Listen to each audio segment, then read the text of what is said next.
Do you know that the Bitter End is one of the oldest music hubs that still stands firm today?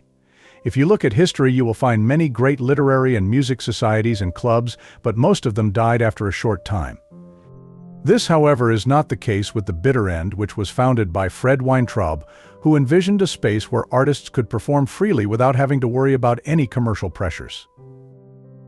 Weintraub's vision resonated with the rising folk music scene of the early 1960s, and the Bitter End quickly became a hub for folk musicians, poets, and activists. Fast forward to today, many aspects of the hub are still the same, like the fact that it is still home to many great performers, but it's also true that the essence of the 1960s cannot be found anymore. Although this is sad for many who look forward to ensuring the legacy continues just with the same enthusiasm and spirit it started with, it's true, and we will be discussing this aspect in more detail later on in the video. But before that, let's travel to the 1960s and see what the Bitter End was up to back in the days, what brought it to life, and how it has progressed over the years. The club originally opened as a coffee house, creating a relaxed and welcoming environment for performers and audiences. The 1960s in the United States were a time of significant change, with music playing a crucial role in reflecting and triggering this transformation. The Bitter End provided a breeding ground for musical innovation and social activism, hosting some of the most influential artists of the era. One of the Bitter End's most significant contributions to music history was its role in the birth of Bob Dylan's Rolling Thunder Revue.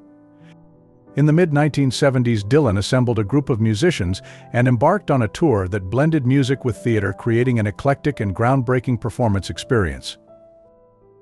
The Rolling Thunder Revue featured a star-studded lineup including Joni Mitchell, Joan Baez, and Mick Ronson, among others. The Bitter End served as a rehearsal space and a venue for impromptu performances, cementing its place in the annals of rock history.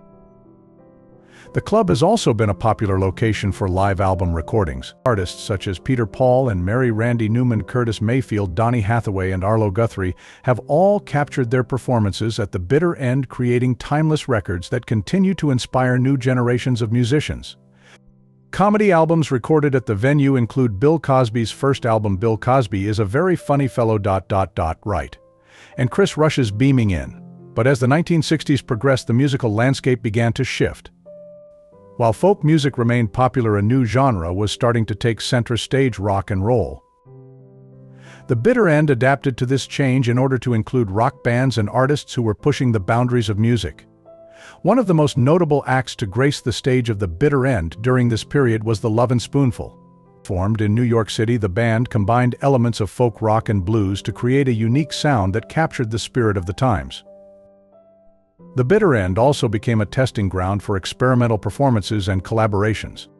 Musicians from different genres and backgrounds would often come together for jam sessions, creating a melting pot of musical influences. This spirit of experimentation was reflective of the broader cultural shifts taking place in the 1960s as traditional boundaries were challenged and new forms of expression emerged. In addition to music, the Bitter End was known for its comedy acts. The venue's stage became a platform for some of the most influential comedians of the era, many of whom used humor to comment on social and political issues. Lenny Bruce, whose provocative and often controversial routines addressed topics such as free speech and censorship, was a regular performer. His performances at the Bitter End pushed the boundaries of what was considered acceptable in comedy, paving the way for future generations of comedians. But we all know that in recent times things have changed, and there are many things about the Bitter End that also feel very different. Many of these differences are not that hard to detect either, like how the charm of the 60s has given way to a more polished and commercial atmosphere. Don't get me wrong, the Bitter End continues to host talented musicians, including emerging indie artists and modern singer-songwriters, but the sense of magic has shifted. The intimate and gritty vibe of the past has been replaced with a more structured and business-like ambience. The walls still echo with the sounds of countless performances, but we can't see the original spirit and raw creativity that the Bitter End was previously celebrated for. At the same time, we can't completely turn a blind eye to the fact that in many ways this music hub has adapted to the modern era we live in today. Many artists and performers still choose the Bitter End as the location where they entertain their audiences. In October 2016, Lady Gaga performed at the bar as part of her Dive Bar tour, a nod to her early days as an unsigned act performing at the venue before the release of her debut album. On June 3, 2024, Pete Yorn performed at the Bitter End in New York, New York. Previously on May 6, 2024, the venue hosted a New York Songwriters Circle event featuring gem writer Haley Dawn, Bryce Suarez, and Eng Aiden Maley and Joe Zargeries. Earlier on April 23, 2024, Charlie Crockett also performed at this renowned venue.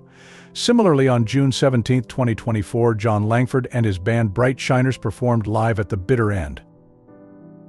The concert featured songs from their new album Where It Really Starts along with additional solo songs by John Langford, Mikan songs, covers, and one unreleased track by the Bright Shiners. The recording was made just inches away from the stage, capturing the intimate atmosphere of the performance. Many famous names are associated with the Bitter End, such as that of Stevie Wonder, Billy Crystal, Tommy James, Norah Jones, Woody Allen, Jon Stewart, Randy Newman, Donny Hathaway, Curtis Mayfield, and thousands more. Let's us also not forget Bob Dylan, a name that echoes through the corridors of musical history and has especially left a prominent mark on the Bitter End, where he frequently took the stage. Dylan has performed live on numerous occasions and has contributed massively to the development and popularity of the music hub. But the man who is often known as the catalyst behind igniting a cultural and musical revolution has not been free from the accusing eye of the public. His silence on many important matters has brought a lot of attention to him, and not all of it has been positive. Let's find out why. Back in 2016, Dylan won the Nobel Prize in Literature for creating new poetic expressions within the great American song tradition, but for the longest time he chose to ignore it. Since October 13, 2016, when he was awarded the Nobel Prize, the Nobel Committee tried numerous times to reach Dylan. They made call after call and sent countless emails. Yet for days there was no response. After much persistence, he finally broke his long silence and eventually acknowledged his Nobel laureate status. However, Dylan still continued to remain silent publicly after the brief acknowledgement. He went about performing his live concerts like usual, showing next to no sign of the recent honor in his demeanor. Can you imagine performing in front of thousands all the while holding back such monumental news? Even the Nobel officials, who after days of trying to contact him gave up after a certain time. Sara Danius, the Swedish Academy secretary, publicly shared her frustration on this. Bob Dylan's career has been marked by several other controversies as well. One of the earliest and most famous controversies occurred in 1965 when Dylan went electric at the Newport Folk Festival.